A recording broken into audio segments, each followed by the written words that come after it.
Anda kembali lagi di Startup Outlook 2021 dan kita lanjutkan kembali ya dialog kita Pak Chandra dan juga pastinya Pak Herianto. Selanjutnya saya ingin ke Pak Chandra.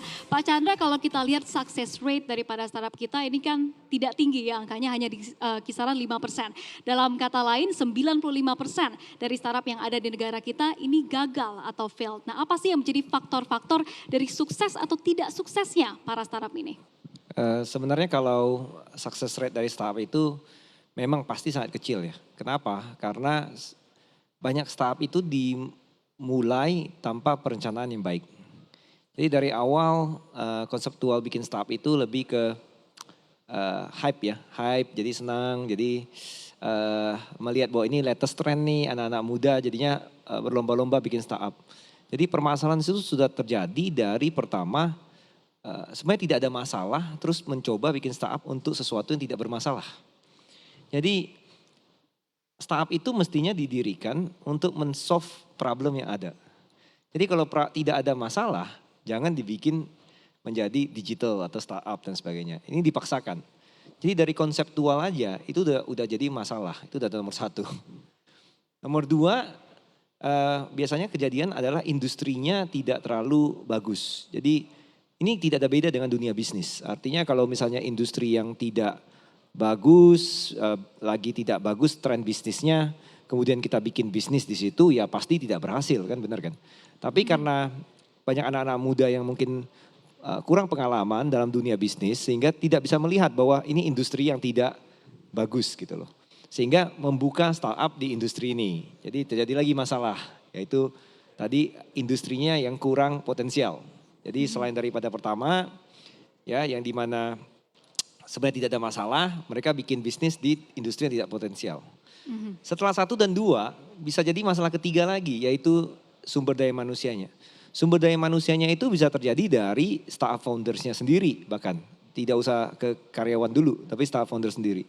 Jadi startup founder sendiri kurang pengalaman, tidak punya experience di industri startup atau condong lebih ke sisi teknologi, tidak ngerti sisi bisnis. Nah disinilah kelengkapan tim di mana dari sisi teknologi kemudian dari sisi bisnis itu harus ada. Nah kombinasi ini yang bisa dibantu dengan adanya co-working space ataupun seperti The Smith yang membangun ekosistem untuk startup. Jadi dengan adanya ekosistem untuk startup kita bisa bertemu dengan orang-orang yang mungkin punya passion yang sama dan tertarik untuk menyelesaikan problem yang sama. Nah kalau kita ketemu mungkin kita bisa menggabungkan skill set kita. Mungkin yang kita ketemu itu jago di pitching, fundraising. Nah punya network yang bagus untuk fundraising ataupun pitching. Nah disinilah kita bisa bekerja sama dengan dia. Atau kita mungkin lemah dari sisi engineering, tapi kita ketemu dengan founder yang sangat jago dari sisi engineering. Dan sehingga bisa mengkomplement, membuat startup kita menjadi lengkap kan. Nah baru setelah itu lari ke sisi fundraising. Jadi sisi fundraising ini seni nih, art fundraising. Jadi fundraising yang dilakukan oleh orang yang sama, pitching ke investor yang sama, itu bisa sukses rate-nya berbeda. Saya udah lihat. Jadi ada satu startup yang pergi ke investor yang sama, di reject. Kemudian dia ketemu co-founder, dia pergi lagi ketemu ke VC venture capital yang sama, percis. Dan jaraknya hanya beda 3 bulan. Di-invest.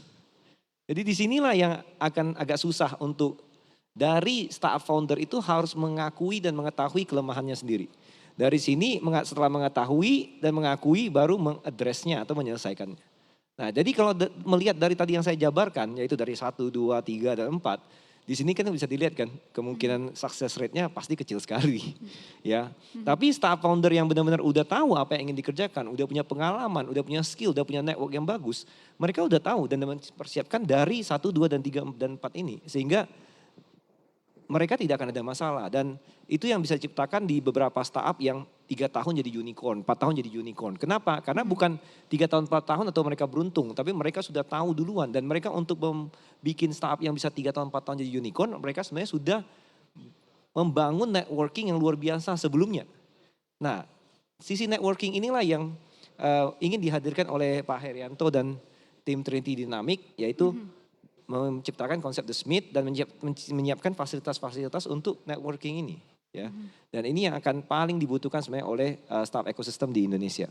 Oke, berarti salah satu faktor utamanya ini sebenarnya adalah networking dan juga pastinya Anda katakan tadi ini adalah berbagi experience juga ya antara satu startup dan juga pastinya startup yang lain.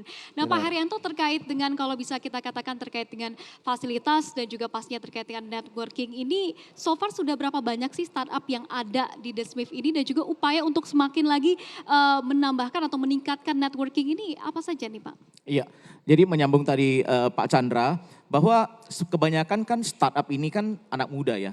Artinya mereka well known dengan teknologi, tetapi sebenarnya kurang gitu experience dengan bisnis.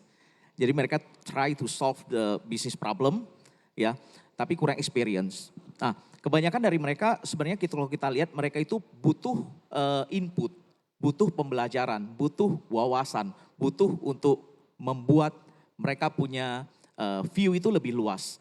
Nah, ini yang kita kemudian berpikir bagaimana kita membuat mereka itu kemudian turun ke bawah, ya turun ke bawah semuanya. Jadi nggak lagi di dunia terbang-terbang di atas, untuk kemudian bisa kolaborasi, bisa sinergi. Nah, kita harapkan sebenarnya kalau salah satu dari dua itu bisa berkolaborasi, bisa bersinergi, bisa tukeran idea, tentunya bukan 1+1 jadi 2, tapi bisa jadi lebih banyak lagi, bisa infinite, bisa tidak terhingga. Nah, itu yang kita kemudian berpikir bagaimana membuat, kadang-kadang kan orang di apartemen atau di office kan mereka solois ya. Jadi masuk ke dalam kunci pintu, udah that's it.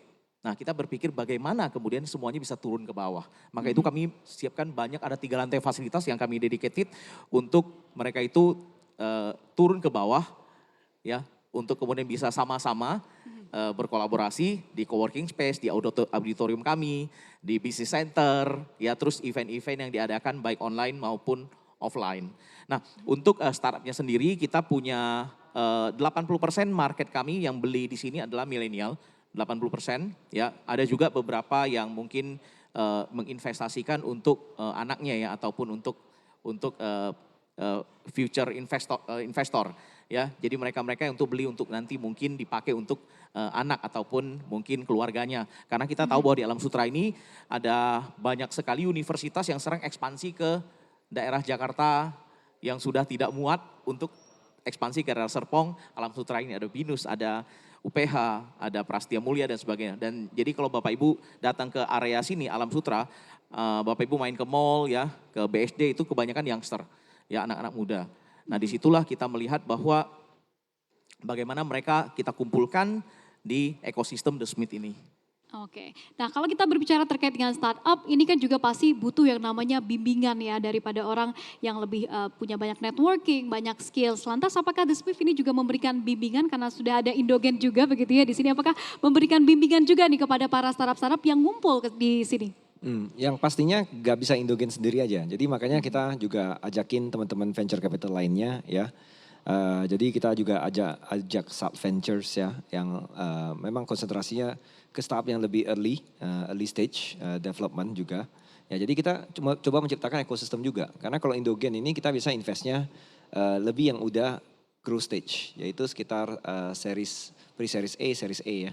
Yaitu kira-kira udah fundraising 2 kali lah ya. Baru kita biasanya Indogen masuk mensupport ya, mengconnect ke corporation. Karena kalau too early biasanya lari ke corporation juga terlalu dini ya. Artinya belum ada bisnis konsep yang jelas dan juga belum punya produk yang strong. Kita juga susah untuk memperkenalkan ke corporations. Jadi memang kalau spesialisasi kita adalah mengconnect ke top corporations. Nah, itu yang kita sering bantu dengan portfolio kita. Nah, kalau untuk yang very early kita ada partner dengan Salt Ventures juga untuk bantu. Ya, jadi mereka memang spesialisasinya adalah membantu dari early stage karena selain daripada itu dari Trinity juga ada Pak Bong Chandra ya yang sudah merupakan tokoh di anak-anak muda. Jadi Pak Bong ini bukan saja mengerti soal startup tapi juga memberikan pelatihan bisnis. Nah, jadi ini mesti kombinasi bersama. Artinya dari sisi tadi seperti Pak Heri sampaikan, yaitu dari sisi bisnisnya juga kita harus bisa bawa, ajarkan, dan juga ada dari sisi ekosistem startupnya dan bagaimana membangun startup. Selain daripada itu, kita juga akan bekerja sama dengan Kominfo. Jadi Kominfo, Pak Sony ya, saya terima kasih sekali oleh Pak Sony, beliau ikut ke acara kita 3 minggu yang lalu ya, bikin acara di sini juga Kominfo untuk 1000 startup digital. Jadi dari Kominfo juga akan sudah dalam tahap pembicaraan ya dengan timnya Trinity untuk mendirikan office di sini. Sehingga akan membuat staff-staff dari Kominfo yang dari 1.000 staff digital untuk bisa berinteraksi ya, kemudian juga mendapatkan membuat event bareng di sini, mengundang dari venture capital, investor, mengundang dari staff-staff yang sudah sukses ya, founder-founder yang sukses yang mau bermurah hati untuk membagi ilmu ya. Dan di sini juga dari Indogen kita bantulah dari portfolio-portfolio kita yang sudah kalau kita bilang very established ya. Seperti ada Pak Budi Handoko dari Shipper ya, itu beliau sangat ini ya, sangat generous ya, sangat generous, sering membagi ilmu beliau ya ke anak-anak muda. Itu saya salut sekali lah sama beliau ya. Jadi memang kita perlulah founder-founder seperti Pak Budi ya, yang bisa membantu mengedukasi anak-anak muda di Indonesia sehingga Indonesia benar-benar bisa jadi nomor 1 di ASEAN. Oke, kalau kita lihat kerjasamanya sudah luar biasa, banyak sekali planning-planning ke depannya juga begitu ya. Nah Pak Herianto, kalau kita lihat kan The Smith ini merupakan inovasi dari industri properti. Nah seperti apa sih Anda melihat trennya ke depannya? Apakah kita akan melihat lebih banyak lagi properti-properti atau mungkin apartemen yang mengusung konsep yang sama atau tema yang sama atau seperti apa Anda melihatnya? Iya, kita tahu bahwa properti itu kita adalah kebutuhan pokok ya. Dan Indonesia dengan penduduk nomor 4 terbanyak di dunia, kita sebenarnya masih butuh, pemerintah Jokowi bilang kita masih butuh 10 juta rumah sebenarnya. Orang-orang yang masih belum punya rumah. Nah tapi rumah seperti apa, kebutuhannya seperti apa, itu tentu yang harus disasar oleh developer dengan sangat jeli. Ya, kebanyakan why developer fail karena mereka gagal untuk melihat market, gagal untuk melihat konsep dan hanya sekedar membangun tanpa konsep yang jelas. Nah saya pikir sama halnya seperti tadi katakan Pak Chandra bahwa startup itu atau Bu Monika bilang bahwa startup itu 5% doang dari startup yang sukses.